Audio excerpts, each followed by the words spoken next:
So I just started the car in the previous video. It's going to open the hood.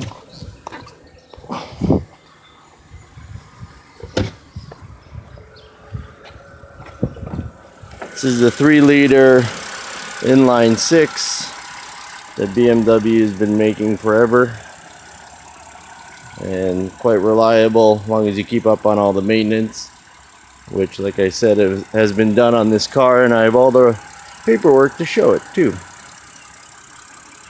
So running just nice. It's a great 4-wheel drive capable car for just about everything.